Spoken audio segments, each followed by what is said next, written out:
ॐ शङ्करं शङ्कराचार्यं केशवं बादरायणं सूत्रभाष्यकृतौ वन्दे भगवन्तौ पुनः पुनः। ईश्वरो गुरुरात्मेति मूर्तिभेदविभागिने व्योमवद्व्याप्तदेहाय दक्षिणामूर्तये नमः। శ్రీమద్భగవద్గీత 2వ అధ్యాయం 37వ శ్లోకం.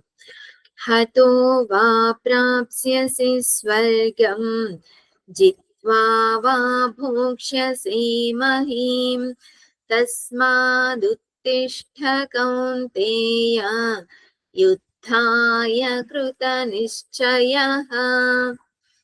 అర్జునుడి యొక్క ప్రశ్న ఏంటి అని అంటే, భగవంతుడు చెబుతున్నాడు, నీవు యుద్ధం చేయకపోతే అందరూ నిన్ను నిందిస్తారు. కర్ణ, ద్రోణ వీళ్ళందరి ద్వారా నిందలు పడాల్సి వస్తుంది. కాబట్టి ఇంతకు మించిన దుఃఖం అనేటువంటిది ఉండదు అని. అర్జునుడి యొక్క సందేహం ఇక్కడ, ఒకవేళ నేను యుద్ధం చేస్తే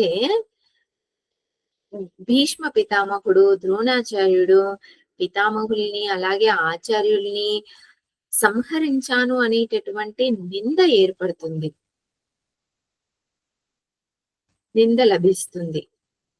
నేను యుద్ధం చేయకపోతే ఇతరులు నిందిస్తారు. 2 రకాలుగా కూడా నిందనే లభిస్తుంది.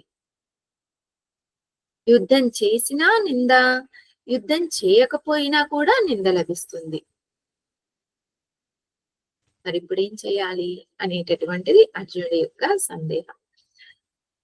భగవంతుడు ఏం చెబుతున్నాడు అని అంటే, హతోవా ప్రాప్స్యసి స్వర్గం, ఒకవేళ నీకు మరణం లభించింది అనంటే స్వర్గలోకాన్ని చేరుకుంటావు. జిత్వావా భోక్ష్యసే మహీం, ఒకవేళ గనక నీవు గెలిచావు అనంటే ఈ రాజ్యాన్ని పొందుతావు. కాబట్టి తస్మాత్ ఉత్తిష్ట హే కౌంతేయ, హే కౌంతేయ తస్మాత్ ఉత్తిష్ట యుద్ధాయ కృత నిశ్చయః. అందువలన ఓ అర్జున, లేచి నిలబడు, యుద్ధం యందు నిశ్చయంగా యుద్ధాన్ని చేయి.